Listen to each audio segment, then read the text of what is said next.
Bu yerde bir neçe siyasatçılar, Adakan Kimsenbayevich, Madımar, cana başka siyasatçılar, Murdaki Kanat İsayev, Kani Egemen Aliyev, Klara Soronqulu, andan sırtkarıdağı bir iki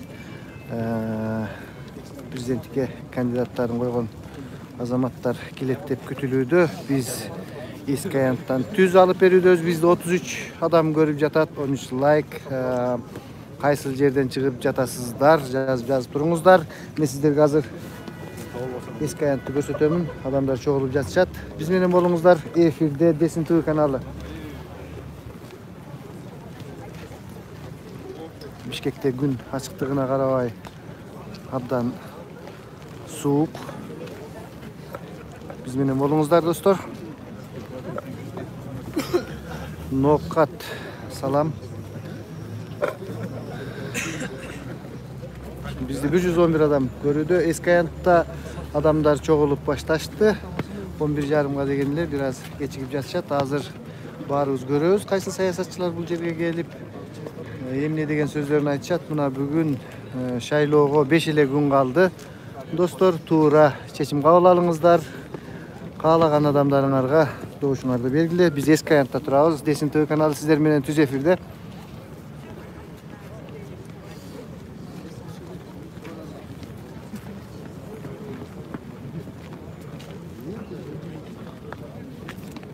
%184 adam bizi görüldü. Biz menen bolуңуздар dostlar.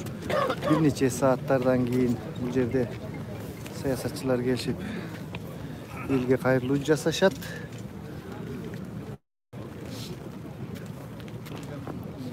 Nokat salam, leylek salam.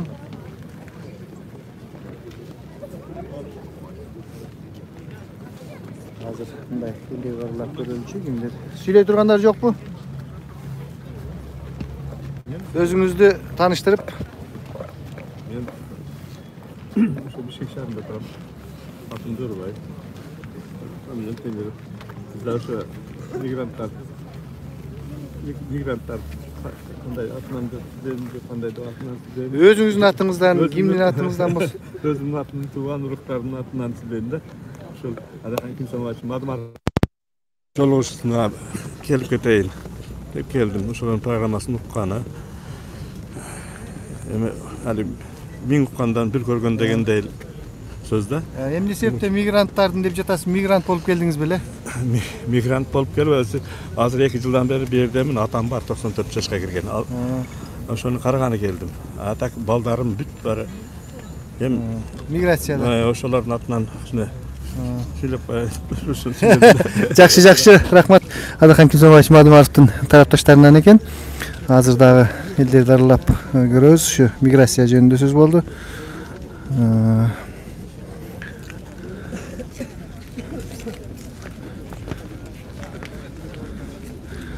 Азыр аралап бара жатабыз. Достор. Эже саламатсыздарбы? Эмне максат менен келип калдыңыздар бул жака? Бул эртеңги онунда боло турган президенттик шайлоого элдердин баягы элдер чогулушуп ушул жерде Adakan Kimsenbayevich Madыmaровдун кайрылуусун уккалы келип отурабыз. Жакшы. Эми ушул мүмкүнчүлүктөн пайдаланып жалпы журтчулукка, шайлоочуларга бир айта турган сөздөрүңүз барбы? Эми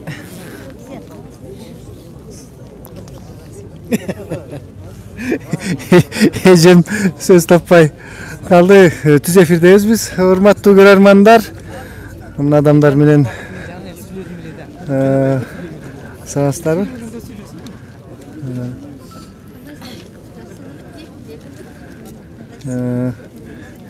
Мына өзүбүздүн коллегалар менен элдерге сүйлөй тур.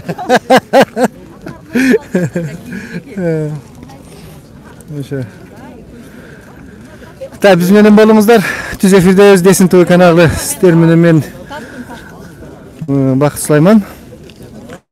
Азыр эски аянттан түз алып берүүгө аракеттенебиз. Саясатчылардын келиши күтүлүүдө. Bizi 426 adam görüp jatat. Biz menен bolуңуздар.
Ağlat biri git. Ne olur çok da.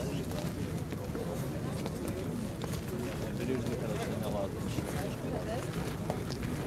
Aralıdan gemi kadar şöyle yüksek kadar falan da.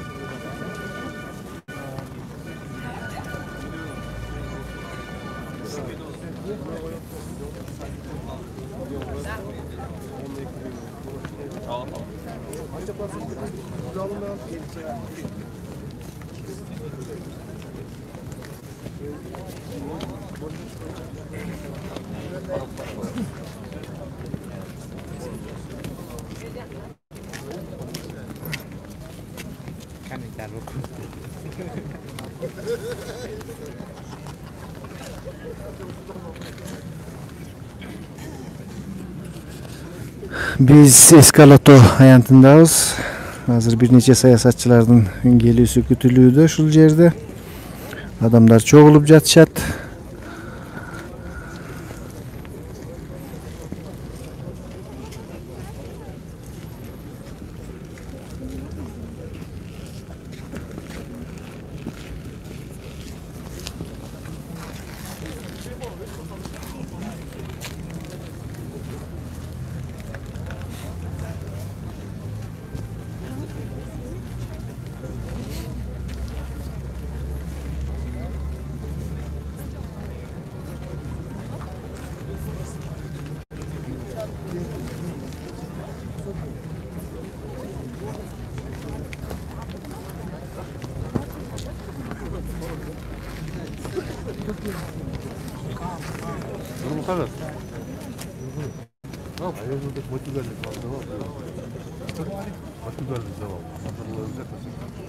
Программка говорит, я его ждал, вот так.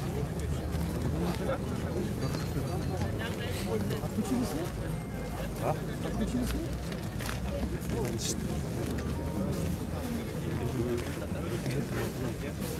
На будущее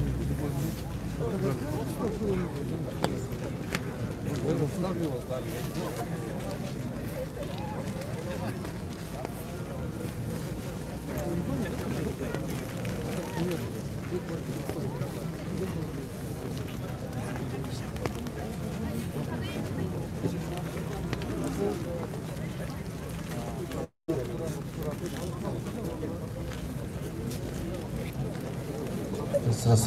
1, 2, 3. 1. Раз. 1. 1, 2, 3. 1.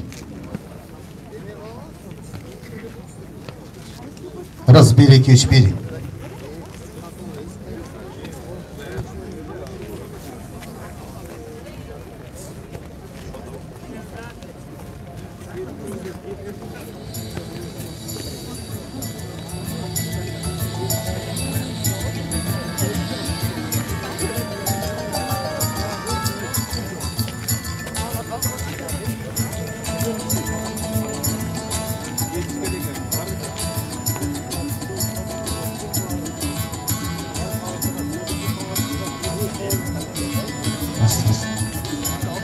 Раз.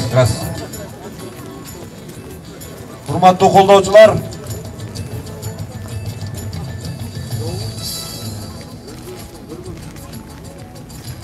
Ханыбек Иманалиев агабыздын колдогон колдоочулары келе жатыптыр.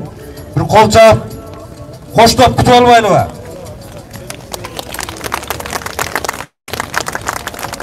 Урматтуу колдоочулар, мына арада балдар жүрөт. Жанагындай суроо бере турган суроолор болсо, кагаз ручкалары менен жүрөт. Ошолорго жазып, кагаз суроолорду даярдай берсеңиздер болот.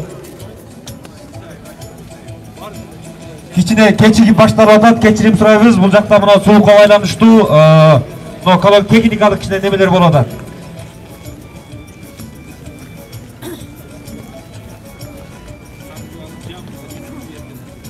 Мына биздин Улан мырзанын дагы кишилери келе жатыптыр.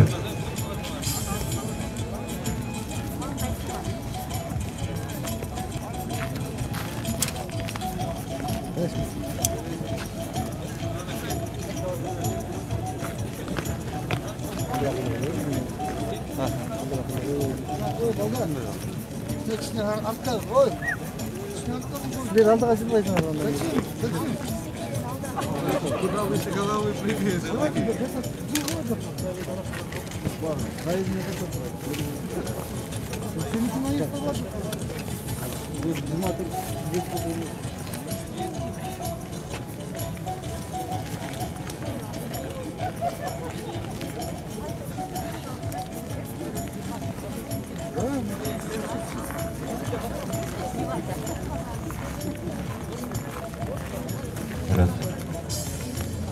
İlgiz Osmanaliyev,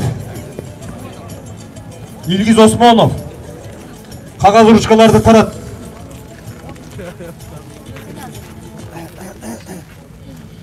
Nazgül Hoca, ошол жерде İlgiz'de rучка менен kagazlar var.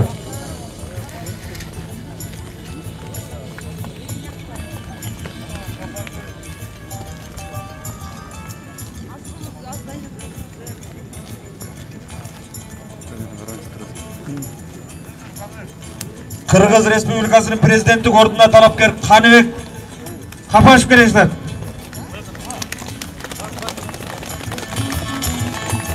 Hurmatlı koldoçular, şanlı kolçap koldop turabız.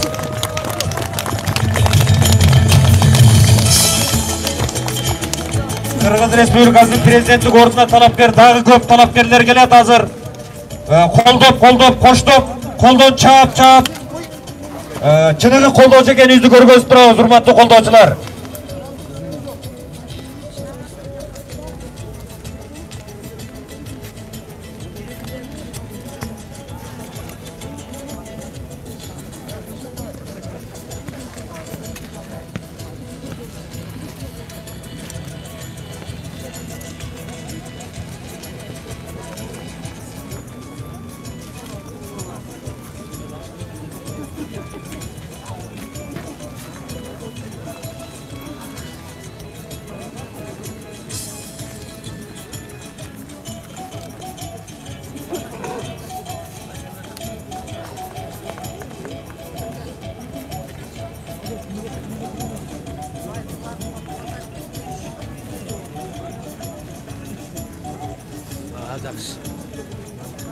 Yaman. Niye adamları?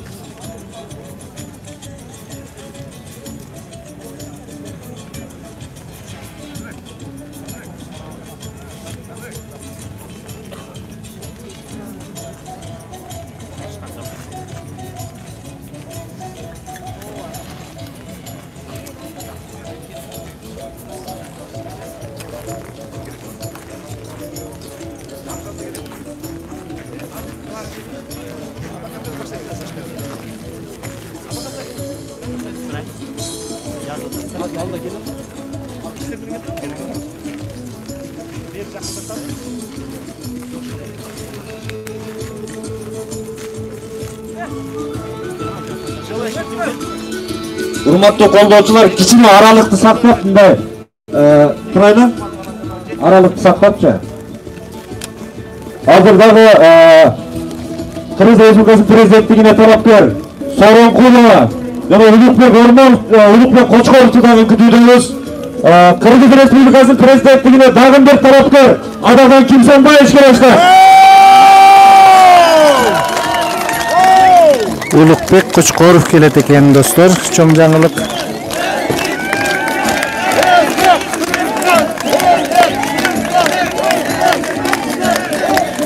Gün ötesi gereken biz şu at жағынан тартабыз dostlar.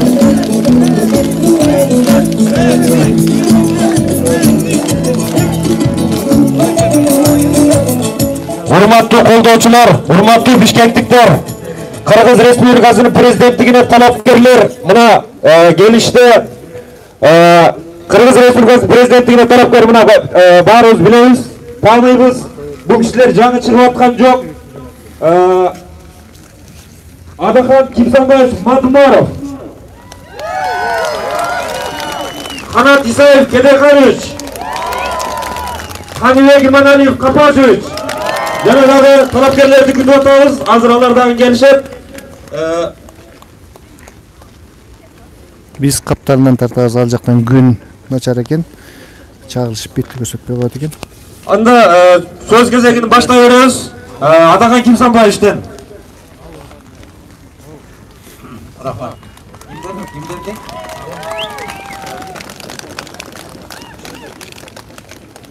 Жок, отурам.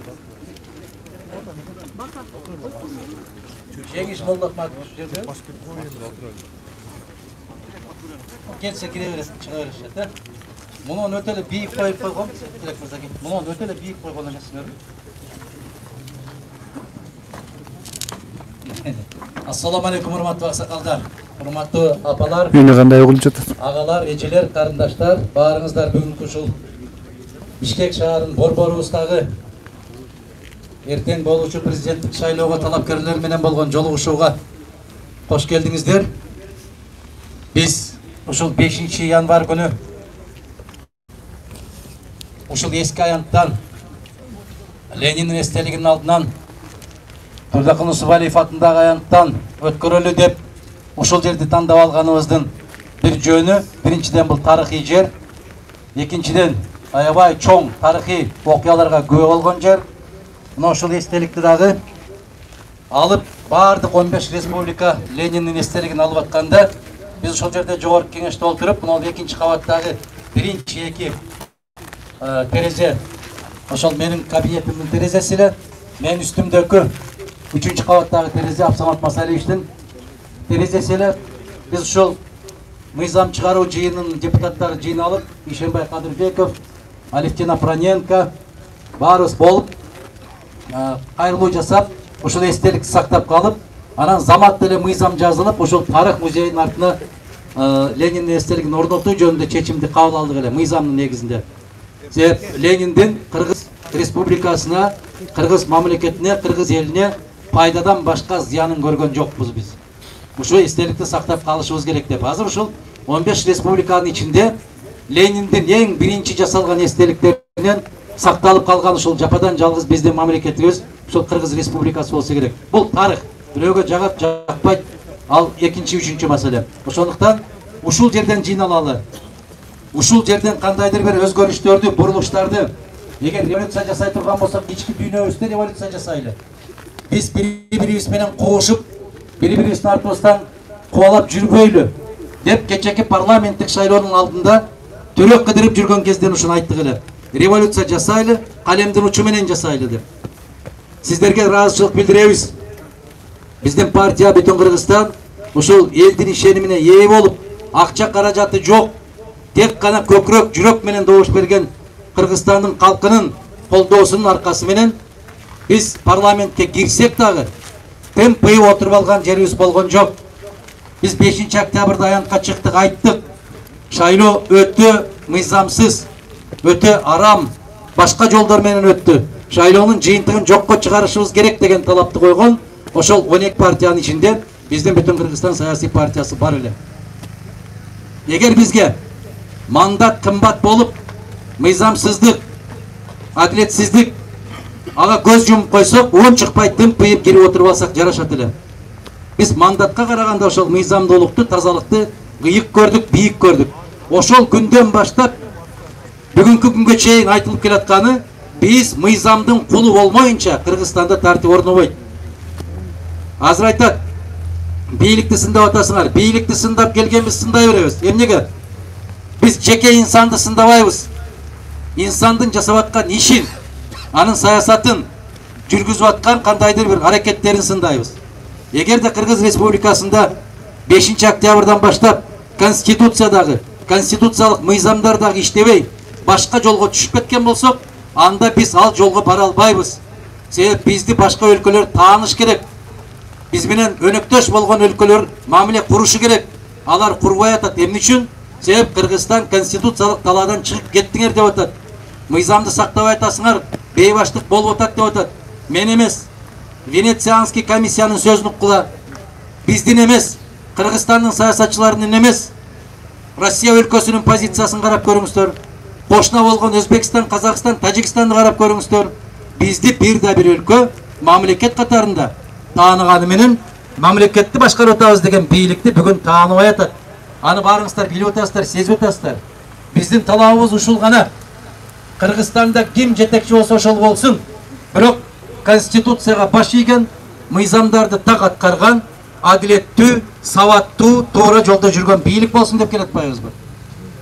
5 октябрда эл өкмөт кетсин, президент кетсин деп чыккан эмеспиз аянтка. Арам өткөн шайлоонун жыйынтыгын жокко чыгар деп чыкканбыз, туурабы туугандар? Biz biyilikti başka bireyler basıp alsın deyip çıkkan emesiz. Biz konstitusiya üçün deyip çıkkanbız. Biz eldin ünün uksun degenbiz. Biz tuğrames ötken parlamentik şayloğunun jıyıntığın jokko çıkarıla degenbiz. Muna ol birimdik degen, mekenim Kırgızstan degen, alardın büt bari hazır kostümlerin çeçip, can koyunöktü giyip, azırkı jigitler menen жүрүшөт.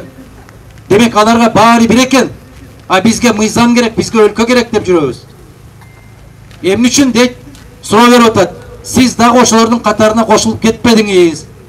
Сиз дагы бир мындай бир бийик бир даражалуу жерди алып алып отурсаңыз болот эле деп. Даражаң жерге кирсин эгер мыйзам кармалбаса. Биз мыйзамдын кулубуз. Биз мыйзамга баш ийебиз. Биз сабаттуубуз. Андай болбойт туугандар. Мунол статьясы мага жагат, бул иштей берсин. Бул статьялар жакпайт, демек мага жакпаса иштебей турсун деген. Анда бир өлкөдө да андай нерсе жок. 20 декабрда парламенттик шайлоонун экинчи айлампасы болуш керек эле. Парламент шайланышы керек эле. Ким келсе ошол келсин, мыйзамдуу парламент келип, мыйзамдуу өкмөттү курап, андан кийин президенттик шайлоонун аткаруунун, шайлоону өткөрүү күнүн белгилеши керек эле. Мыйзам ушундай. Бул менин каалоом эмес. Ошондуктан Россиянын президенти эмне деп айтты? Кыргызстан бесконечный чехарда деп айтты. Бүтпөгөн бир башаламандык, бул кыргыз элинин башына түшкөн балей деп айтты, туурабы? Бул менин сөзүм эмес, бул ошол очойгон өлкөнүн жетекчисинин сөзү. Бардык өлкөлөрдүн жетекчисин карап көрүңүздөр. Кече жаңы жылдык куттуктоосуна маани бериңиздер. Илгери президентти куттуктап, сиз аркылуу Кыргызстандын элин куттуктап коюшуңузду суранам деп жазат эле куттуктоодо. Азыр эмне деп кайрылып атат? Кыргызстандын элине деп кайрылып атат. Кандай дейсиздер? Айырмасы бар, өтө чоң. Биз Кыргызстандын элин жаңы кирип келаткан 21-жыл менен куттуктайбыз деп жазып атат. 1-2-3 киши гана куттуктады. Ошондуктан туугандар, биздин сөзүбүздү угуп келдиңиздер. 20 күндүн ичинде түз эфир болуп атты. Бардык телефондордон чыгып атты. Biz КТР'дан гана чыга албайбыз, ЛТР'ден гана чыга албайбыз. Ал жер бир гана кишиге энчиленип берилген. Мамлекеттин эсебинен ушундай бир күн көрүп аткан мамлекеттик телекомпаниялар момундай болуп кышта суукта тургузбаш керек эле элди. Элдин акчасы менен жашап аткандан кийин элге шартты түзүп бериши керек эле. Эмне деген сунушту айттык биринчи күндөн баштап. Момундай аккар кечип көк муздун үстүндө турбай, ысык үйдө олтуруп телевизордон сиздер теледебаттан көрүшүңүздөр керек эле. Ошол 18 талапкердин баарын ар бирин бирден элекке салып, ошол теледен жамбаштап чай ичип отуруп талашыңыздар керек эле. Угушуңуздар керек эле. Кимдин сөзү кандай болуп атат? Мында маанилүү маселе жок. Биринчи күндө айталы айыл чарбасына экинчи күндө билим берүүгө, үчүнчү күндө чек ара маселеси, төртүнчү экономика, бешинчи тышкы саясат. Мына ушундай кылып тема менен бөлүп койсо 2 саатта баарыбыз айтып бүтөт элек го. 6 миллион калк көчөдө үшүбөй башка жигиттерге таш берет экен бусиктер менен. Биз андай өткөрбөй эл менен түздөн-түз жолугушуп өткөрүп келдик. Чоңалайдан баштап бул жагы кече Кеминде болдук. Бул жагы Сокулукта болдук, Москва районунда болдук. Жолугушууларды өткөрүшүбүз керек эле. Дебаттан өткөн маселе жок бүгүнкү күндө. Мына ушул акчаны дагы, урматтуу туугандар, намысыбызга келишибиз керек. Ушул дебатка кеткен акчаны дагы билесиздерби кимдер бөлүп бериптир? NDI. Улуттук демократиялык институт Американын акчасы бөлүп бериптир. Анда биз мамлекеттик бюджеттен берген акча кайда кетип бартат? Biz 18 kandidat bolsak 17'miz bir de жерге сүрөт илген жокпуз. Себеп сүрөт илип тура турган жыл болгон жок 20-жыл. Мыкты залкарлардан айрылдык. Миңдеген жаштарыбыз кыргыз казак чек арасында чөлдө жатып калышты. Biz мажбур болдук аларга да кайрылып Казакстан жетекчисине ошолорду бизге өткөрүү боюнча. Канча киши көз жумду. Не деген залкарлар кетти, не деген акындар, не деген аалымдар кетти. Мына ошолор кеткен жылы илгери кыргыз касиетинде жакының кетсе 1 жылга чейин үйүңдө той да болчу эмес. Андай сүрөт илүү эмес. Биз ошолорду эске алуу менен биринчи жагы ушул. Экинчи жагы андай сүрөттөрдү илүү үчүн не деген очойгон акчаларды дайындап коюптур. Сүрөтүңдү чыгарып илсең ушунча миң деп. Андай акча жок бизде. Бүгүн Борбордук шайлоо комиссиясы отчетту чыгарып коюптур. Ким канча акча жыйнады, канча акча коротту шайлоого. 18 кандидаттын 17си эң эле көп дегенде 3 миллион жыйнаптыр. Бирок бир жигит жарым миллион, жанакты 50 канча миллион сом жыйнаптыр. Бул деген кайдан келген акча? Айтыбар мындай кылалы. Программабыз биздики кыска, нуска, түшүнүктүү. Биздики биринчи ыйман, күчтүү мыйзам, андан кийин тазалык. 3 нерсе болсо калганын Кыргызстандын эли өзүнүн колунан келет, өзүн өзү багат, керек болсо өкмөтүн да бийлигин да багып келаткан биздин элибиз болот. Биз ушул позиция менен кетишибиз керек. Конституциядан кылдай кыйшай башыбыз керек. Эгер 5 октябрдан баштап кабыл алынган бардык чечимдерди 10 январда арабыздан кимибиз шайланбасын, бүт баарын жокко чыгарабыз деп сүйлөштүк. Баары мыйзамсыз. 5 октябрдан бери карай чечим мыйзамсыз. 28 октябрдан кийинки отурган жогорку кеңеш мыйзамсыз. Мына ушуну так белгилеп коюшубуз керек. Бул конституциянын талабы. Урматтуу туугандар, бүгүн талапкерлердин көптүгүнөн байланыштуу суроо жооп кылбайбыз. Кыска өзүбүздүн пикирибизди айтабыз. Андан кийин эң соң кайтаар сөзүбүз мүмкүн. Эртең бүрсүгүнү теле дебат бар. Ал жерде дагы айтылар, Кудайга кааласа. Бул жерде жыйналып отурган элден башка дагы 6 миллион калк бар. Алардын да кулагына жеткиргенге аракет кылабыз. Тандоо, тарых бүгүн жасалып атат. Биз кайсы жолду тандап алабыз? Бүгүн Мадумаров менен Жапаровдун, же Иманалиев менен Исаевдин, же Исаев менен башка бирөөнүн ортосундагы тандоо эмес. Бүгүн Кыргызстандын элинин алдында бир тандоо турат. Же мыйзамдуу жол, же мыйзамсыз башаламандык деген. Эки гана нерсеге жооп беришибиз керек.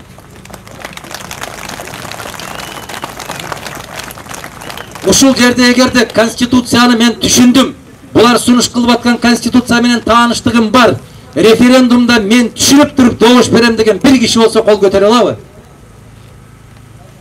Сиз окудуңузбу конституцияны? Мына жөн эле көтөрүп койдуңуз, көрдүңүзбү? Себеп ал конституцияны жогорку кеңештин өзү окуган жок. Каяктан окуйсуз? Ошондуктан биз мына референдумду дагы тааныбайбыз. Ал президенттик, парламенттиктен башка дагы бийликтин түрлөрү бар. Президенттик, парламенттик деген аралаш системасы бар. Парламенттик, президенттик деген аралаш системасы бар. Ошону түшүнбөй туруп кантип добуш беребиз? Бул дагы уурулардын жолу деп эсептейбиз биз. Эми сөзүмдү кыскартам. Калганын Кудайга кааласа теледебаттан угасыздар. Программаны кенен айтып беребиз. Билим берүү тармагына эң биринчи маселе катарында билим берүү тармагын коебуз. Маданият тармагын коебуз. Андан кийин мына ушул билим берүү менен маданият көтөрүлгөндөн кийин экономика көтөрүлбөсө, анда экономиканын курсагың ток болсо дагы, бейбаш болсоң, сабатсыз болсоң, анда алсыз өлкө бойдон кала беребиз. Туугандар, баарыңыздарды чакырам. Эч бир жерде Мадумаровго добуш бергиле деп айткан жокмун мен. Мен тескерисинче айтып атам. Тандаңыздар, талдаңыздар, таразага салыңыздар дагы каалаганыңыздарга добуш бериңиздер. Тек гана кайдыгер болуп үйдө калып калбаңыздар деп атам мен. Үйдө жатып калбагыла. Себеп бүгүн маселе ушундай чечилип атат. Мындан ары карай кыргыз мамлекети болот же баякындай башалама менен кетип калабыз дегендей. Баарыбызга жакшылык каалайм, аманчылык болсун, жамандыктын баары 20-жыл менен кошо кеткен болсун. Жараткан асманыбызды дайым ачык кылып, тапканыбызга береке болуп, жерибизди бүтүн кылып, элибизди аман кылып, тапкандар бала чаканын тойлоруна жумшаган күндөрдү насип этсин. Келгениңиздерге терең ыраазычылык билдирем. Бар болуңуздар, аман болуңуздар. Могул жерде сыйлуу кишилер турат дейт, келди деп. Исхак Саматович, Масалиев бул жерде экен. Бектур Асанов деген жигит ушул жерге келиптир дейт. Жана Орозбек Дүйшевич деген аксакал жүрөт. Орозбек Дүйшевич. Келиңиз, Орозбек Дүйшевич, келиңиз. Мына ушул кишилерди ушул жака чыгарып алсак. Келиңиздер. Анан микрофон алмаштырып коесуздарбы жакта? Өчүп калбасын. Неметиңиздер, ооба.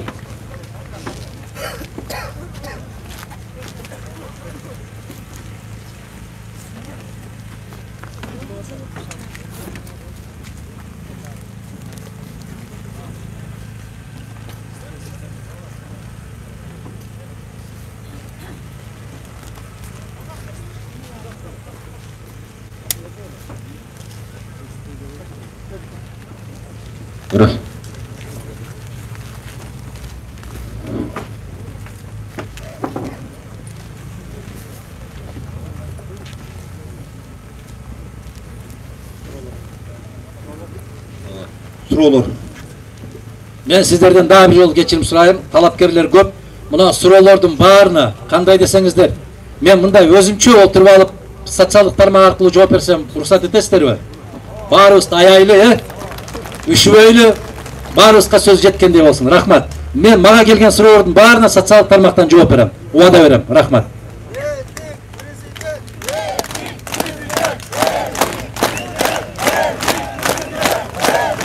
Рахмат, урматтуу колдоочулар. Анда сөз кезегин Каниеги Маналиев агабыздан баштасак. Рахмат агайын туугандар. Биякта жетим тоону коргоп жүргөн патриот жигитибиз Тилекмат Гүрөнов шашып атыптыр. Ошол жетим тоо маселеси боюнча. Ошо оюн айтып койсо, анан сакалдуулата кете берсек.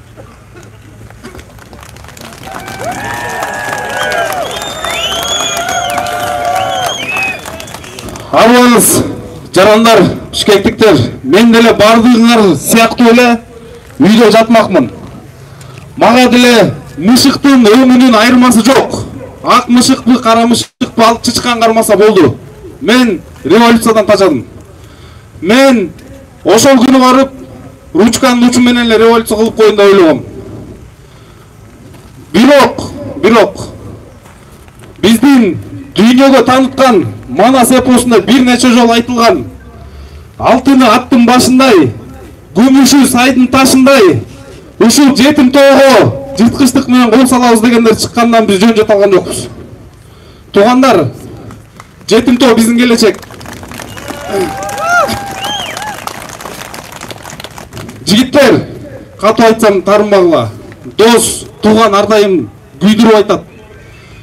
Намыс кетти бизден. Кайдыгер болуп калдык. Келе бир уштумдай түйүлчү бүгүн күн келди. Мен ойлогом, 5-октябрдан кийин болду.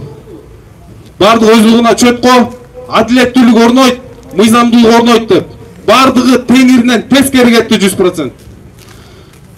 Жигиттер, бүгүн жетим тоолу кайсы гана байлыгыбыз болбосун, керек болсо ушул эже карындаш кыздарыбызга чейин коргоп кала турган учур келди. Намысын, абийирин, мына сыңган кылычты баарыңар окугансыңар. Керек болсо ошол жерде кызды эмес, кыздын чачынын намысын коргойм деп мына асылып кетти камчыбек. Туугандар, жетим тоо ким кол салса, ал эл душманы. ким кол коюп берсе, кайсы депутат, кайсы министр, ал келечектин, ата бабанын бүгүнкү күндүн да душманы. Бул жактан мен орусча айтат, косвенный доказательство, бир кыйыр түрдөгү далилди айтайын. Эч бир чалгындоо ишин жүргүзбөй туруп, ген деген эч качан жалгыз жатпайт. Ал жакта күмүш бар, жез бар, Менделеевдин таблицасынын жарымы бар. Жок, бүгүн темир эле бар, 50 миллиард доллар, жок, анын баары калп. Бүгүнкү дүйнөлүк биржадагы руда боюнча эсептелгенде баасы триллион доллар турат темир тонку.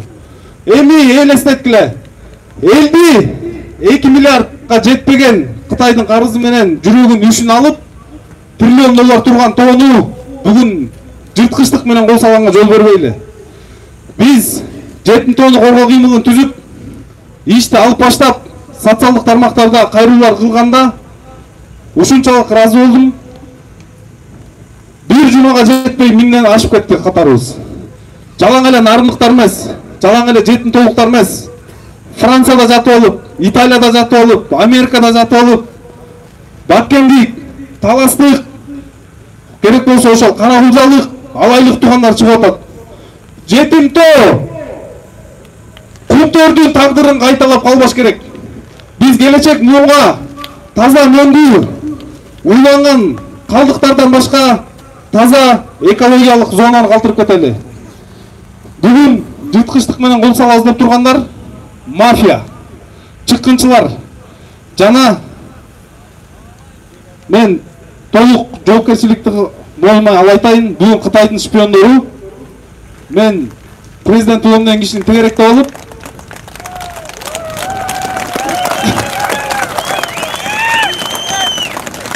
биздин келечек ошол жетим тоо дүйнөнүн, жер планетасынын туризмдин чордону кылып, эми ошол нарынга келип алып айтып атат.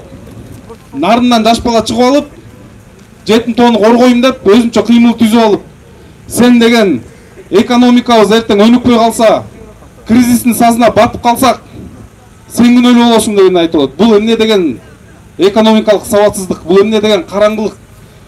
Бул деген менин башка программам жок. Мен түздөн түз жетим тоону талкалаганы келатам деген сөз.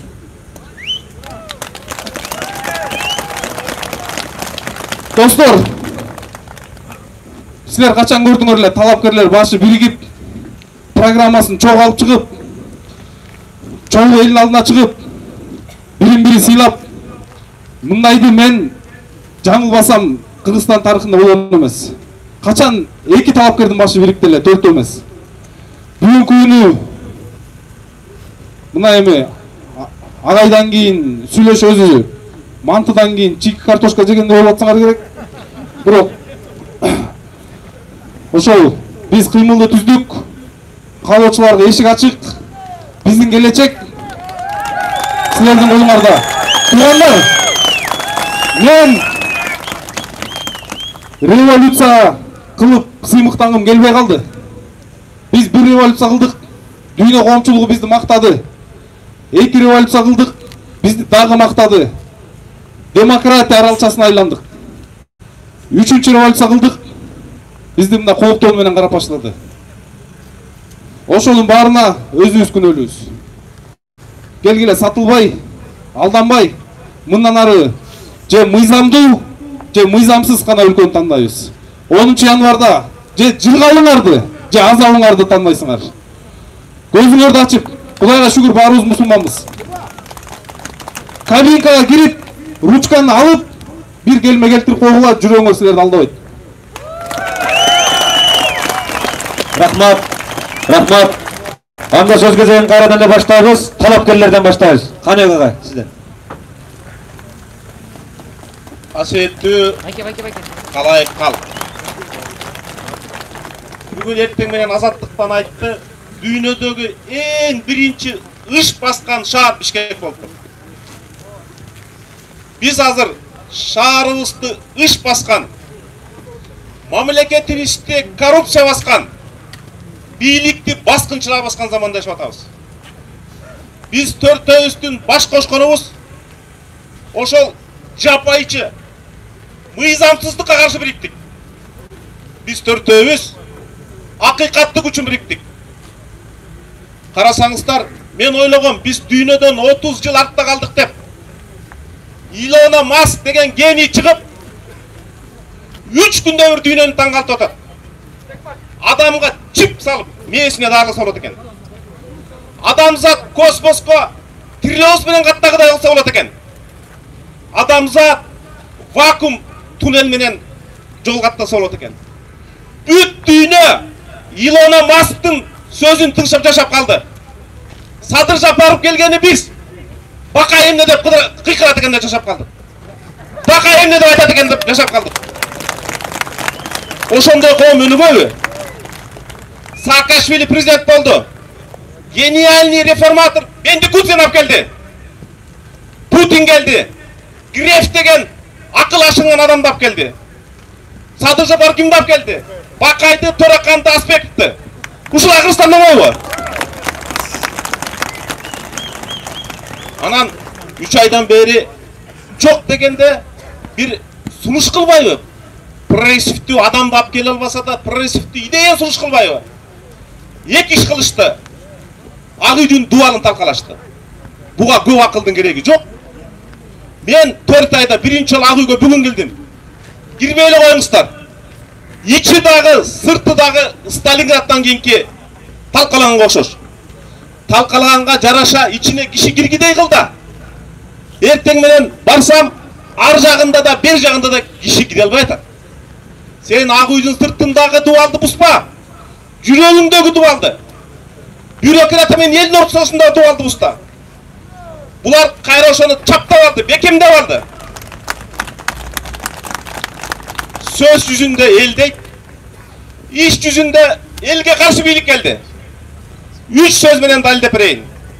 Ушул өкмөt, ушул жогорку кеңеш 20 gün murun бюджет бекитти. Эң оор маселе ден соолук экенин билдик да, туурабы? Ден соолукка кеткен бюджетти 2 миллиард 100 миллионго азайтты. Урматтуу мугалимдер, жаңы бийлик силердин айлыгыңарды 1 миллиард 600 миллион сомго азайтты. Урматтуу маданият кызматкерлери, силердин бюджетти 600 миллион сомго азайтты. Эмнеге көп айтайынбы? Президенттин иш башкармасын 660 миллион сомго көбөйттү. Бул иш башкармасы гаражы. Ушундай бийлик силерге керекпи? Келелек жатып булар бийликтен рахат алгысы келет. Себеби бир ай даамын татып калды да. Бийлик өтө шыйын да. Анан жогорку кеңешти сындап атпайсыңарбы? Туура сындайсыңар. Бирок бүт жогорку кеңештин бюджети 120 депутат, 800 эксперт менен президенттик аппараттын гаражына тең бюджет алат. 700 миллион сом. Анан гараждын деңгээлиндеги бюджет алган жогорку кеңеш гараждын деңгээлинде эле продукция берет да. Андан бөлөк эмне күтө аласыздар? Мына биз дүйнөдө жападан жалгыз өлкөбүз. Президент келатканда, пайгамбар келаткандай, Аятолла Хомейни келаткандай, ат мингизип, чепкен жаап, уча тартып тосуп алабыз. Биз дүйнөдөгү жалгыз мамлекетпиз. Президентти кууганда, Чаушескини куугандай жек көрүп куулайбыз. Ошондой президент силерге керекпи? Кереги жок. Кереги жок. Экинчи, кечээ чыкты дүйнөлүк сурамжылоо. Дүйнөдө эң өнүккөн 20 өлкө 20 тең парламенттик өлкө. Дүйнөдө эң коррупциясы жок 20 өлкө 20 тең парламенттик өлкө. Ой, туугандар, дүйнөдө азыр 120 өлкө президенти жок эле жашап атат. Президенттин келгени да азап, элди бөлүп жарып, мугалим байкушту агитатор катары иштетип, бизнести соруп, спонсор иштеп. Анан президенттин иштегени да азап. Апайсаны камап, кудаларын кызматка коюп, бөлөлөрүн кызматка коюп, анан кеткени да азапта 10 000 киши келип 3 машина таш менен куумай кетмейт. Ошондой азап алып келген эл башынын силерге кереги барбы? Дүйнөдө президент көйгөйдү чечкени келет. Кайсы президент көйгөйгө чечти? Президенттин жалпы бюджети гаражы, мен сиздерге айтып жүрөм. Абсамат Масалиевичти 2 телеканал кайтарган. Турдакын Усалиевичти 24 жыл бою 2 телеканал кайтарган. Азыркы президентти 400 киши кайтарат. Жаны 200 есе таптуу экен. Ошол 400 адамды алып барып Баткенди кайтара албайлыбы? Бюджети 400 миллион сом. Ар бир телеканалге 1 миллион сомдон кетет. Ар бир депутаттарга 680 миң сом кетет. Президенттин телеканалдын бюджети депутаттын бюджетинен көп. Урматтуу, эң оор маселе бул кедейчилик. Кедейчилик айылда барганда туугандарыбыз, жердештерибиз. Бизде буга дүйнөлүк банктын эсеби боюнча ар бир 4-чү адам Кыргызстанда күнүнө тоеп тамак иче албайт. Анын балдары, чоңдордун балдары барган мектепке бара албайт. Анын балдары шуба, дубленке кие албайт. Бирок ошода кыргыз. Ал кыргыз катары могу абадан дем алганга укуктуу. Биз ичкен булактан суу ичкенге укуктуу. Жемкорлордун айынан алар күнүнө 100 сомго жетпеген каражат кашат. Эми анысы аз келгенсип, эмдиги жылы Кыргызстанда жакырлардын саны 33%га жеткен тат. Демек, ар бир 3-чү кыргыз кор болуп жашайт кыргыздын жеринде. Ошону байытайын деп бир программа сунушкалаган жок. Программаны сунушкул үчүн акыл эс керек. Билим керек. Дипломатия керек. Дүйнөдө 3 фонд бар. Биринчиси G20 деп коет. Ошолор биз сыяктуу кедей өлкөгө жардам бериш үчүн 100 миллиард доллар бөлдү. Кыргызстан бир тиын ала алган жок. Себеби алар бийликти жапайы жол менен басып келген адам менен сүйлөшпөйт. Алар каракчылар менен сүйлөшпөйт. Алар билимдүү адам менен сүйлөшөт. Алар мыйзамдуу бийлик менен сүйлөшөт. Дүйнөдө жашыл экономика фондусу бар. Аякта 1 триллион доллар жатат. Тажиктер алды, өзбектер алды, казактар алды. Кыргыз гана алган жок. Акча акеен болуп агып жатат. Аякта акчаны басып ала албайсың. Таш менен уруп ала албайсың. Аякка баш керек. Аякка билим керек. Аякка интернетти билишиң керек. Кыргызстанга 1 тиын бөлүнгөн жок. 3-чү Улуу Жибек жолу доктринасы бар. 2 триллион доллар бөлдү. Тажик туугандар 7 миллиард доллар алды. Биз болсо пенсияга, карызга Россиядан 20 миллион доллар алып атабыз. Бул таможнядагы 15 күндүн кирешеси. Мына бай жерде кедей жашаган элбиз. Биздин могу кутубуздун астында мына Орозбек Дүйшевич калп айтырбайт. 300 миллиард доллардын байлыгы бар. Таласта айлампа бала чычкан деген жерде дүйнөдө сейрек эсөзчү титан жаза турган металл бар. Жетим тоону айттык. Менин родинам кеминде Куттусай деген бар. 20 миллиард доллар. 20 миллиард доллар тепсеп жүрүп 20 миллион доллар тартпайбыз. Бул шылдың. Бул маңкуртчулук. Бул кечиримсиз. Жетим тоо боюнча экело сөз. Жетим тоону манас атабыз Коңурбайга сатсын деп калтырган эмес. Жетим тоону алар товар көтөрүп сыяктуу көрүп атат. 1-2 саясий спекулянт келип алып эле жетим тоо бул родина. Кыргыз атасы көмүлгөн жерди сатпайт. Булардын көзүнө жетим тоо эле көрүнүп атат. Эптеп сатып эле кетип калсам деп. Манас атабыз жетим тоодо кыргыздын балдары эркин куш салып, ат ойнотуп манас айтсын деп калтырган. Кимде ким? Кайсы бир депутат, кайсы бир аким, кайсы бир губернатор, кайсы бир министр виза койсо, ошол жакынкы 100 жылда чыккынчы катар тааныш керек. Аны арбактар да, түрүүлөр да, мыйзамда кечирбеш керек. Кыргыздын бир 3 шору бар экен. Путин бизде беда деди го. Шорлуу элсиңер деди. Чын айтты. Биринчи шору кыргыздыкы. Бул кошоматчылык. Манаста кошоматчыны бул душмандай жек көрөт. А бизде азыр кошоматчы болуу бул жаңы элита болуп алышты. Мисалы, СДПКда начальник штаб болуп жүргөндөр азыр жерлерде.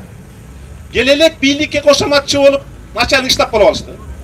Райондорла көпөстөрү бар. Ар бир райондун бирден көпөстөрү бар. Же ошол жердин базарын сатып алган, же көмүр менчиктештирип алган.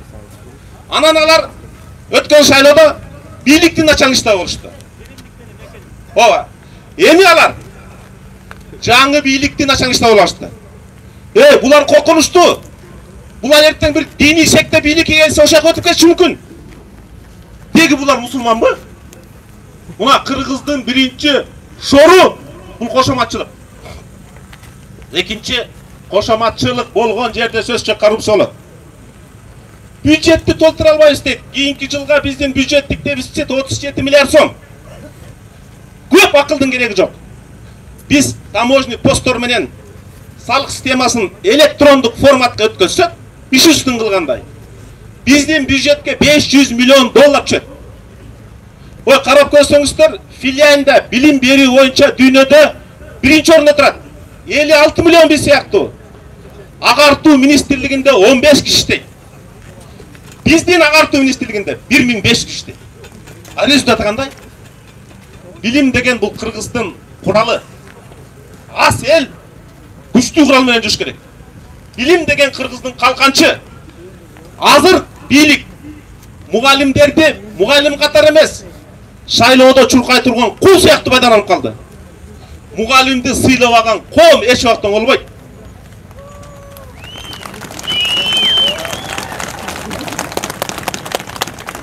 Азыр эң өкүнүчтүүсү Раматылык Абсамат Масалич түрүү болгондо, Раматылык Турдакын Нусуалиев түрүү болгондо, мо бийликке келгендерди аким кылып алмайбыз. Ишенип койгула. Мен а кишилерге ишенип калдым.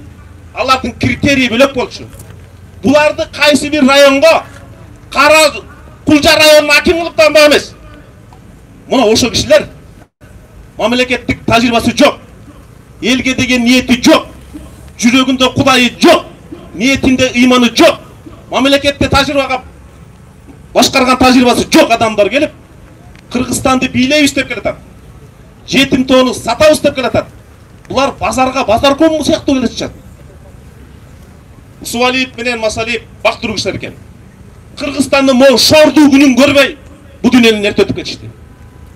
Туугандар, баары өтөп кетет. Бирок, могу Кыргыз жери эркин өлкө боюнча калыш керек. Мамлекетиң эркин болбосо, минген атыңдын, барган тоюңдун, чөнтөңдөгү депутаттык мандатыңдын кимге кереги бар? Мен Кыргыздын кул болуп, кайсы бир өлкөгө көз каранды болуп жашашын каалабайм. Мозамбик деген өлкө бар эле. Биз сыяктуу коррупционерлер башкарып отуруп, 32 миллиард доллар карыз алыптыр. Төлөй албай шал болуп калганда, жана жетим тоону алам деген өлкө шарт койду. Биздин валютаны киргизесиң, биздин кишини улуттук банкка коесуң деп. Бүттү. Картада аты бар. Зат эгемендик эмес. Бөлөк өлкөнүн финансылык кулуна айланды. Мен Кыргыз элин ошондой болуп калышын каалабайм. Кул болуп калышын каалабайм. Азыркы бийликке келгендер, мыйзамсыз жол менен келгендер, колуна устара кармап алган, лезвие кармап алган жаш бала окшош. Жаш бала өзүнүн күрөө тамырын кезет. Буларды тим койсоң, мамлекеттин күрөө тамырын кезип алышы мүмкүн. Булар мамлекеттүүлүк менен ойноп атат. Булар колдогу мөлтүлдөп турган эгемендик суусун, эгемендиктин мүрөк суусун төгүп алчу деп отурат. Мен ошолорго каршы аттандым. Дүйнөдө азыр 6000 улут эгемендикке жетпей кошок кошуп жашайт. Дүйнөдө азыр 62 өлкө бар. Бежутустан, Казарстан, Кыргызстан, уйгур туугандар, Индияда Алас деген мамлекет бар. Эч ким тааныбайт, 30 миллион эли бар. Бирок булардын эгемендиги жок. Буларды Бириккен Улуттар тааныбайт. Биз дүйнөдө толук каттуу эгемендик элбиз. Булар ошол эгемендиктин баркын билбей атышат. Урматтуу агайын туугандар, биз ошол эгемендиктин кадырына жетели. Эгемендик мыйзамдуу бийликтин гана негизинде курулат. Сөзүмдүн соңунда Кыргызстан келечеги бар. Бизде дайым 4 эркиндик болуш керек. Биринчи саясий эркиндик. Кыргызстанда минтип айтып койдуң деп журналистти, оппозицияны, депутатты, граждандык коомдун өкүлүн эч ким камай албаш керек. Экинчи бизде ишкерлик эркиндик болуш керек. Сен тиги депутатка иштедиң, сен тиги оппонентке иштедиң деп биздин ишкерлерди эч ким кысымга албаш керек. Үчүнчү сот эркиндиги, төртүнчү адам эркиндиги. Биздин эркиндик бул Манасатынан калган эркиндик. Биздин эркиндик бул түбөлүк эркиндик. Кыргыздын туусу түбөлүк желбиреп турсун. Улуу кыргыз мамлекет үчүн. Рахмат силерге. Мен дагы социалдык сеттер аркылуу бүгүн кечте эфирде силерге жооп берем суроолордун баарына. Рахмат, урматтуу колдоочулар, колдоп турабыз. Дагы бир талапкерибиз Канат Кедекановичке сөз беребиз.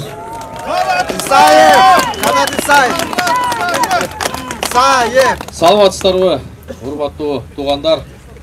Баарыңыздарды мына кирип келген жаңы жылыңыздар менен Кудай буйруса жаңы жылыбыз баардыгыбыз үчүн ак жол той жылы болсун. Элибиз үчүн, мамлекетибиз үчүн, ар бир үйлөбүз үчүн. 20-жыл тилекке каршы абдан оор жыл болду.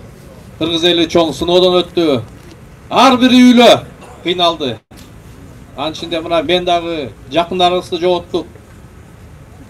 Мамлекет кыйналды. Көйгөйлөрдүн баарын көрдүк. Медицина тармагы эмне болуп атканын көрдүк. Буга чейин угуп келатсак, жоон терис менен сездик. Бул 1 жылда, 2 жылда же 3 жылда чогулган маселелер эмес. 10 жылдап келаткан. Ушул 30 жылда жолун таба албай, бүгүн дагы президенттик болобу же парламенттик болобу деп дагы талашып келатабыз. 30 жыл болду. 30 жылда башка мамлекеттерден жардам сурагандан башка эмне кылып атабыз? Союз куруп кеткен завод, фабрикаларды талкалап бүт албай келатабыз го. Ошо менен оокат кылып атабыз. Арматурасына чейин чаптык. Союз курган көпүрөлөр, союз курган аэропорт, союз курган ГЭСтердин арты менен жарык алып атабыз. Жер катып 1 жыл иш жок алдыга. Кимди күнөөлөйбүз? Американы күнөөлөйбүзбү? Же Россияныбы, же Кытайдыбы? Күнөөнүн баары өзүбүздө. Депутаттарды келип жамандайбыз. Депутаттар мындай, парламенттигиндей, президент мындай деп. Бирок президентти дагы, депутаттарды дагы шайлаган эл болуп атпайбы? Биз. Мына өтө маанилүү саналуу күндөн кийин президенттик шайлоо келип атат.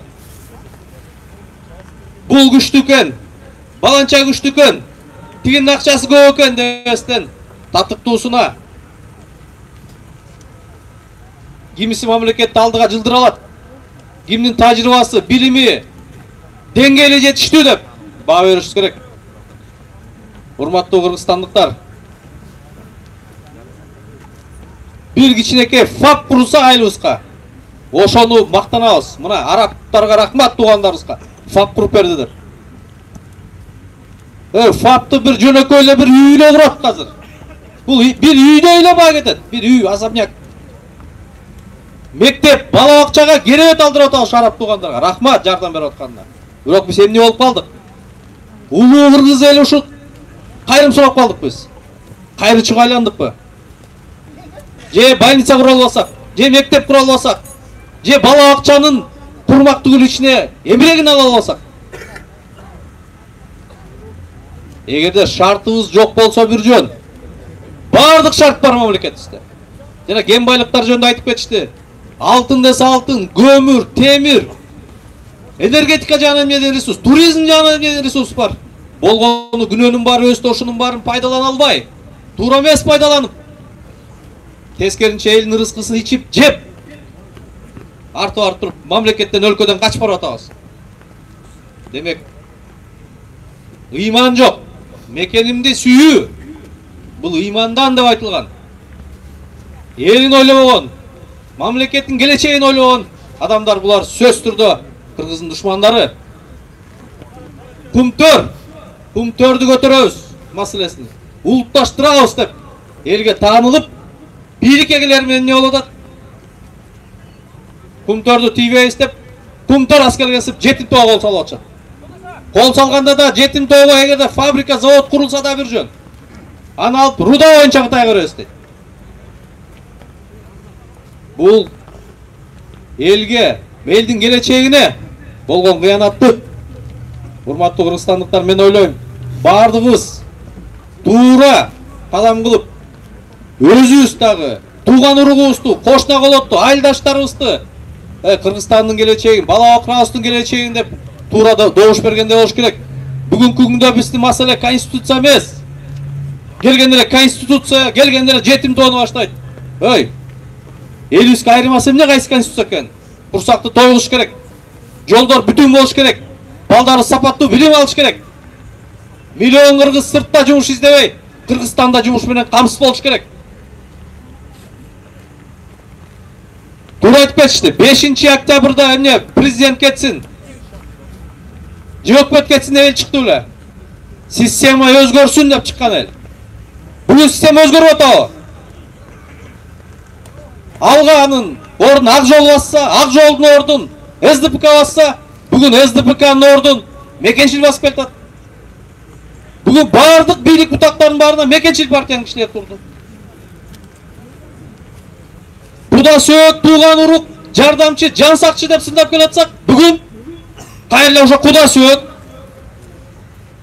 жактоочулары, партиялаштары жердешчили болуп кетпайбы? Анда эмне өзгөрдү? Баягы тас кейпсиз кийип келатпайсызбы? Жакында мына 2 күн болду, бир өтө коркунучтуу, бардыгыбызды бир ойго батыра турган бир видео тасма чыга баштады. Талапкерлердин бири Кытай мамлекетинин долбоору деп. Аны көргөндөн кийин ойлонбой коюга шарт жок. Эгерде бир жигит дагы бир кызга үйлөнөм деп атса, жакындар келип, бул кыз деген баланча экен, бул жаман экен, бунун арты жаман, тарыхы жаман десе, тиги жигит эмне үйлөнүп алып туруп, анан териштирем дейби? Кеч болот да, туурабы? Ошол себептен биринчи биз изилдеп, ушул видео тасма чынбы, калппы? Анан гана чечим кабыл алыш керек. Эгерде ошол видео тасманы чын экенин болсо, кантип биз башка мамлекеттин кызыкчылыгын коргой турган адамды эл башына алып келебиз? Чынын эле, жана Тилек мырза жакшы айтып кетти. Бүгүн менде да бир топ фактылар бар. Бүгүн Кыргызстандын президенти болом деп аткан адамдардын бири Кытай мамлекеттин кызыкчылыгын коргоп келатат. Ал жетим тоол эмес. Мына логистикалык борборду башташты кайра. Эл каршы болуп, нарындык туугандар каршы болуп аткан долбоорду келелек жатып кайра баштап атышат. Эмне себептен? Анткени кыргыз тараптан ушул логистикалык борборду курам деп аткан адам Эмиль Абдыкадыров, Нурстрой монтаж деген фирманын жетекчиси, ээси, Мекенчил партиясынын тизмесинде 6-чы турат. Баарыбыз айтып кетебиз, мына Каймазаров Таштанбек деген Садыр Жапаров кудасын миграция министрлигине койду деп. Ал куда деген дагы бир жөн. Ал да эчтеке эмес. Ал Мекенчил партиясында 42-чи болуп турган иштеген жерин карагыла. Мадинада чет элдиктердин укугун коргогон бөлүмдүн башчысы болгон экен ал. 3 жыл. Демек Мадинада ким? Немистерби? Француздарбы? Же англичандарбы? Ошо кытайлыктардын укугун коргогон адамды бүгүн миграция саясатын жетектеген тармакка коюп атышат. Эгерде жана логистикалык борбор ишке аша турган болсо, 2-3 миң Кытай ат башыга келип иштей турган болсо, Нарын областынан кол жуйбуз. Кудай сактасын. Туура, жана көрүп атасыңар, Кытайдын жарандары Кыргыздын жарандыгын алып фронтуна жардам берип атат. Мынча акчаны кайдан алдың жаңы эле түрмөдөн чыгып десең, пенсионерлер жардам берип атат дейт. Кудайдын алтын ушундай айтабай.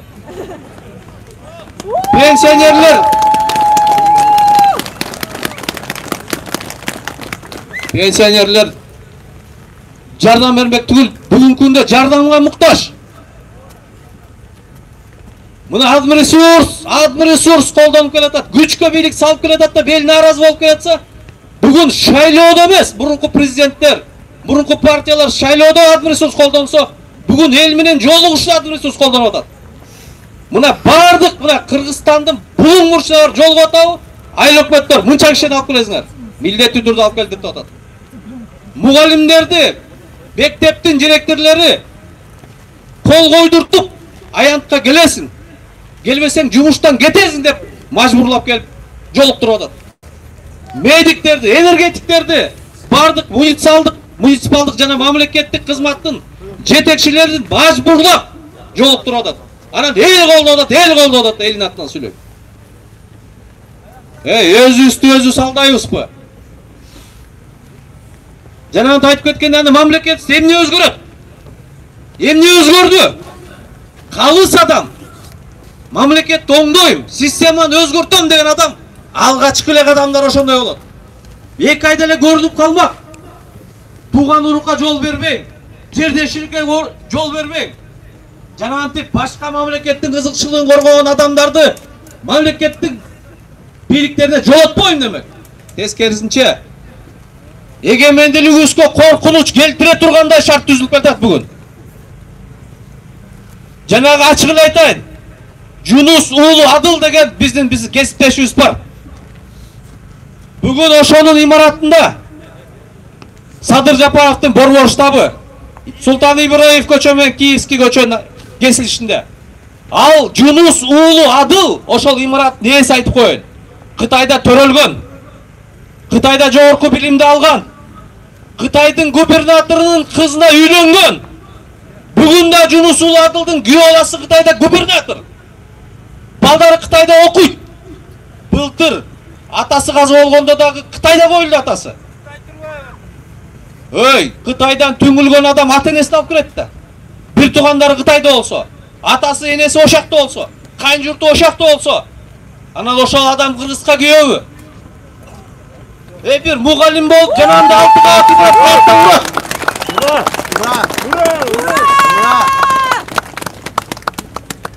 фирмасын карадык, ошо Жунус уулу Адылдын фирмасын карадым. Фирмасын карасам 2 лицензия бар экен. Алтын, күмүш, жеске. Изилдей турган аянты 36.000 гектар экен. Фирмасын Кыргыздын фирмасы сыяктуу кылып каттатып коюптур. Анын артын карасак, дагы бир Кыргыздын фирмасы экен.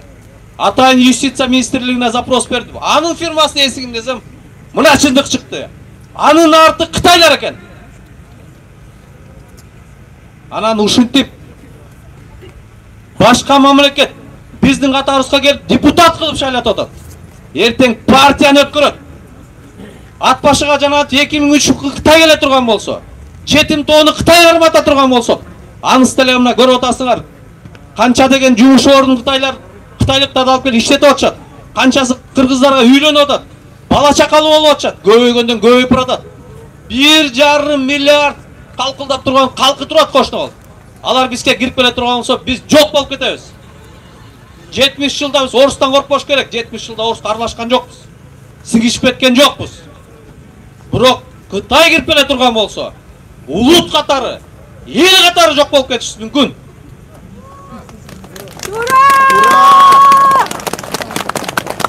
Ошон үчүн урматтуу туугандар, жана мен бала жөнүндө мисалды бекер айткан жокмун. Бардыгыңыздардын өзүңүздөрдө болсо бала окуңарда WhatsApp деген бар. Ошондон видео тасманы, WhatsApp'тан чыккан видео тасманы бир көрүп койгула.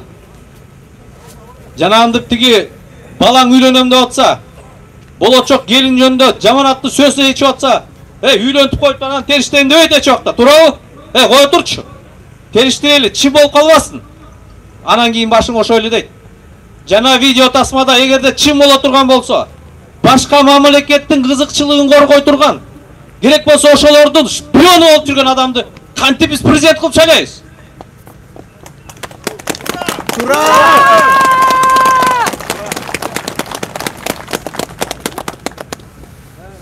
Онунчу январда бардыгыбыз кайдыгерлик кылбай, өз үстүнө да ошмес жана айтып өткөндөй. Айлыбызды, туган урукту, жердештерибиздин баарын үндөп, Кыргызстандын келечеги үчүн добуш берели. Бардык ишенип коела. Мамлекетти көтөргөнгө бардык мүмкүнчүлүк бар. Дүйнөдөгү, эгерде киши башына байлыкты эсептей турган болсок, дүйнөдөгү алдыңкы элдердин, алдыңкы мамлекеттердин катарына киребиз. Бардык шарттар бар. Болгону өзүбүздөн болуп атат. Бийликте мен да турдум, мен да депутат болдум. Бирок тилекке каршы биз азчылык болуп калып аттык. Бизде да бар күнөө бардыр, ошолорду кесиптештерибизди балким туура түшүндүрө албай койдук. Аларга үндөй албай койдук. Бирок Кудай буйруса, сиздер мына президенттик шайлоодо жакшы туура добуш берсеңиздер, парламенттик шайлоодо туура добуш берсеңиздер, мамлекет өнүгөт. Кыска мөөнөттө бай, күчтүү мамлекет болгонго бардыгы шартыбыз бар. Ошонун баарына баарыбыз күбө бололу. Рахмат. Рахмат.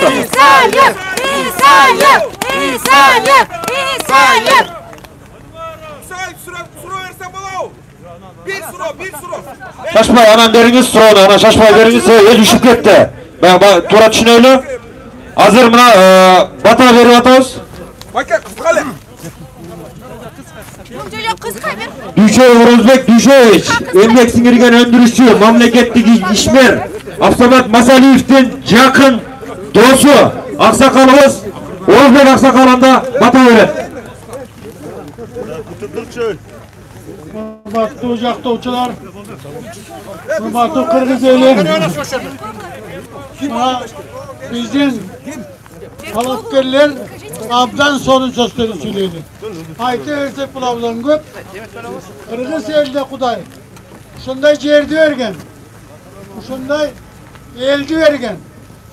Жакшы жашоого акылуу, милдеттүү. Бирок мына кийинки 30 жылдын ичинде biz kayda geldik. Kayda var atağız. Biz emneni joğuttuk. İmandılıkты joğuttuk. Tazalıkты joğuttuk. Hakikatlı joğuttuk. Bunu kaytap gelişimiz gerek. Eldin negizin, birliktin negizin hakikatlı güzel. Çınlık var, cerlik, özgürlük birlik durat değil. Demek Kırgızsız sözü var. El Bağlılık nersenin karşısında yazılgan. El, dini el, bağlılık baylıktın yiyeci. Buna biz bugün uçağı mi? Yok. Buna yoldaşlar bana ayıp verişti, bizden de tanıdık. Emin sizlerge soğuk bolup durat, oşağı oynanıştı, ayda durgan söz köp. Bırak, buna negiz aytıldı. Tazalık gerek, hakikatlık gerek. Buna bulardın bağlılık dilekleri gereklileri bağlaytırdı. Buna benim batam, böyle durgan batam, elimizge iman gelsin. Elimizge tazalık gelsin, hakikatlik gelsin. Tuğra bize tuğan yok, tuğancıl bize iman yok değil. Noşuluktan biz şu hakikatli gelir, gelse elimiz soğulat, yerimiz baylığımız cedet, yerimiz abdan sonun yaşağı gelir. O benim. Fakat biz canı yolga düşüyorlar buna bizim bunlarımız. Yollar açık olsun. Yoldaşlar kıdır olsun. Elimiz intibaka gelip, rızka gelip, jakşılıkka jettelik dağı, buna manastın tuşundağı, erkindikti, çındıkti, kenendikti, ötelik. Amin. Amin. Hurmatlı görevliler. Salmazlarımız. Elin arasından da suru kavlap koyunuzlar. İsa'yık'a elin arasından bir suru vereyim dediler. Ben bir 3 gün burada Kanya Kapaş üçüncülerden jolukanda. Eğer de sizler Şunu menen biz efirde ayaktayız dostlar. Sırasını okuyalım. Жооп бердиңиздер. Макул ининде. Мына элдин астында жооп бересиздерби?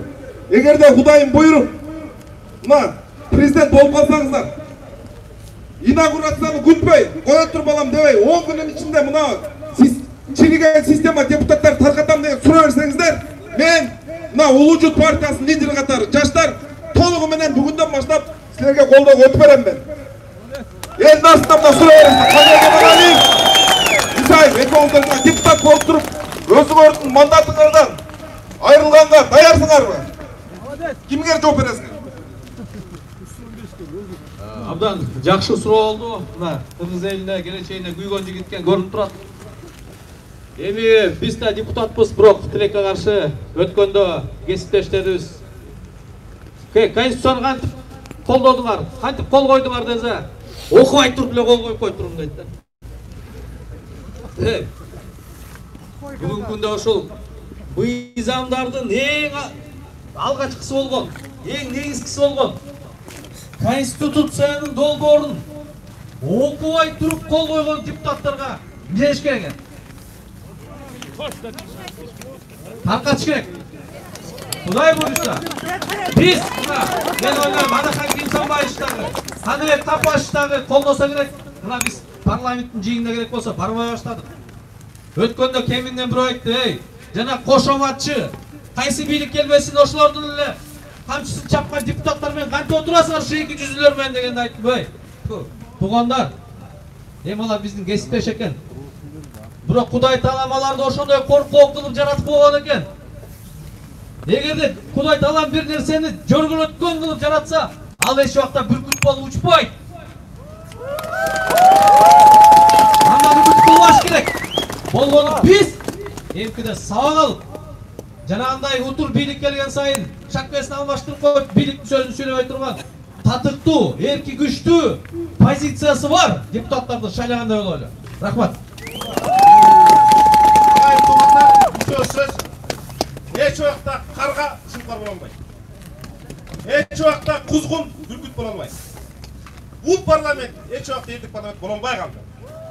Biz gelse üçeğizden 10. yanvar günü Sadır Japar'ı koy koygan, parlament koygan, dokumentin barın nölge çıkarır. Çok bunu. İkinci, parlament özün tarqatış gerek degen dokument olsa Kanat sahibi göz birinci, ikinci olup kol koyuz. Sizlerge rahmat edin. Şunu menen hurmattуу dostlar, abdan kızуу boldu bul çoguluş. Ayaktar jatat, salamatта kalыңыздар, mına bari бүтүп жатат. Hurmatly koldoçular, buraçınızdır. Devlet'te zilek kurayıp verirse,